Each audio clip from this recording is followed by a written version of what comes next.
Hello everyone, I am Dishita Jindal, a member at Shivi Forensics, and today I'll be discussing some MCQs on the topic forensic medicine.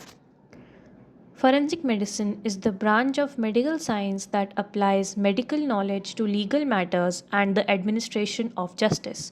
It involves the investigation of deaths, injuries, poisoning, sexual offense, and other medico legal issues to help determine facts relevant to legal proceedings. Forensic medicine plays a vital role in criminal and civil cases by assisting law enforcement agencies and courts through scientific examination, evidence collection, and expert testimony. Its primary objective is to establish the cause, manner, and the time of death, as well as to aid in the identification of individuals and the interpretation of medical evidences. Our first MCQ is on the topic of estimation of time since death. The question asks, a dead body shows rigor mortis completely established in all muscles, postmortem lividity fixed, and corneal opacity. Under average environmental conditions, the most probable time since death is A. 2 to 4 hours, B. 6 to 12 hours, C. 12 to 24 hours, or D. More than 36 hours. The correct option will be C. 12 to 24 hours, because rigor mortis begins within 1 to 2 hours. It becomes complete by 12 hours and persists for about 12 hours and then disappears by the 24th or the 36th hours. Fixed postmortem lividity indicates several hours have elapsed and corneal opacity develops progressively after death. The second question is of the topic identification of poisoning. The question asks, a victim presents with severe metabolic acidosis, bright red post-mortem lividity, and the smell of bitter almonds. Which poisoning is most likely involved?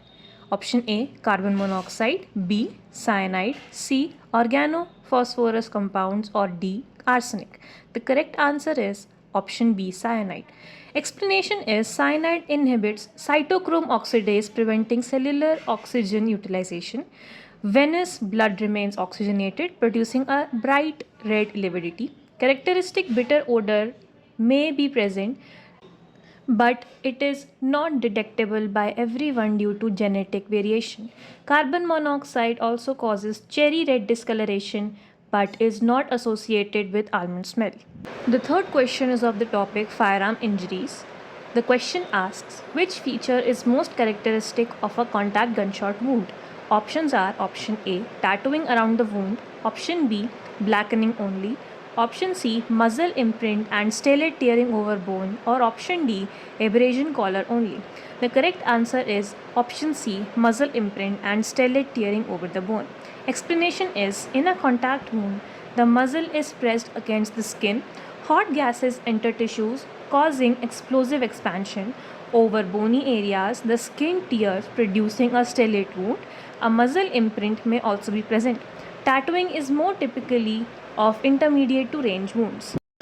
The fourth question is of the topic asphyxial death. The question asks, the fracture of the hyoid bone is most commonly associated with options are A, smothering, B, drowning, C, manual strangulation or throttling, or D, suffocation.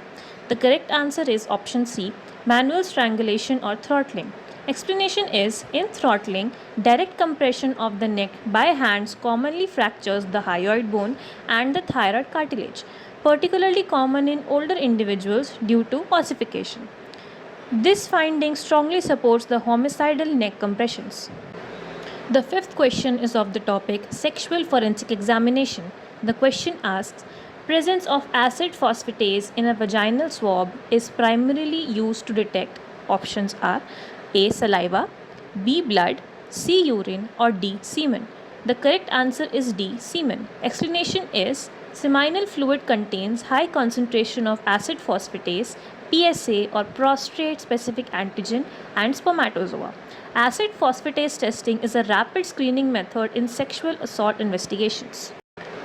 The sixth question is of the topic drowning. The question asks, which finding provides the strongest evidence that a person was alive when entering the water? The options are A, wet cloths, B, washerwoman skin, C. Fine persistent froth at mouth and nostrils, or D. Floating body on water? The answer is C. Fine persistent froth at mouth and nostrils. Explanation is the characteristic fine, white, persistent, and lathery froth results from active respiratory efforts during the drowning and is one of the most valuable signs of ante-mortem drowning. The seventh question is of the topic heat related death. The question asks, heat hematoma found during autopsy is most likely to be mistaken for. Options are A. Epidural hemorrhage, B. Subdural hemorrhage, C. Subarachnoid hemorrhage, or D. Intracerebral hemorrhage. The answer is A. Epidural hemorrhage. Explanation is in severely burned bodies, blood may collect between skull and dura due to heat effects. This is termed heat hematoma. It resembles an epidural hemorrhage but lacks associated trauma. Differentiation is important in forensic investigations. The eighth question is of the topic thanatology. The question asks, which statement regarding postmortem lividity is correct? Options are A. It develops immediately after death. Option B. It disappears permanently on pressure at all stages. Option C. It becomes fixed after several hours. Or option D. It is caused by rigor mortis. The correct answer is it becomes fixed after several hours. Explanation is lividity begins within 30 minutes to 2 hours. Initially, it blanches on pressure. It becomes fixed after approximately 6 to 12 hours due to hemolysis and diffusion of blood pigments. The ninth question is of the topic forensic toxicology. The question asks, a chronic arsenic poisoning victim is likely to show. Options are A. Bartonian lines on gums, B. Mees lines on nails, C. Cherry red skin discoloration, or D. Blue-green vomiting. The correct answer is B. Mees lines on nails. Explanation is chronic arsenic poisoning causes transverse white lines across the nails, known as Mees lines, hyperpigmentation or raindrop pigmentation, and peripheral neuropathy. Bartonian lines is associated with lead poisoning. The 10th question is on the topic medico-legal aspect. The question asks, under Indian law, consent for a medico-legal examination of a conscious adult victim of sexual assault must be obtained from A. Police officer, B. Magistrate, C. Family members, or D. Or the victim himself or herself. The correct answer is option D. The victim herself or himself. Explanation is, according to the Indian medico-legal practices, a competent adult has the right to provide or refuse the consent. Police or relatives cannot substitute for the victim's consent. Examination without valid consent may constitute assault. Here we have an extra bonus challenge question. The question asks, during autopsy, diatoms recovered from the bone marrow match those found in the suspected drowning site. This finding supports what? Option A. Post-mortem immersion. Option B. Ante-mortem drowning. Option C. Death due to poisoning. Or option D. Death due to electrocution. The correct answer will be ante-mortem drowning, which is B option. Explanation is, during active drowning, water containing diatoms enter the lungs. Diatoms cross into the circulation and reach distant organs such as bone marrow.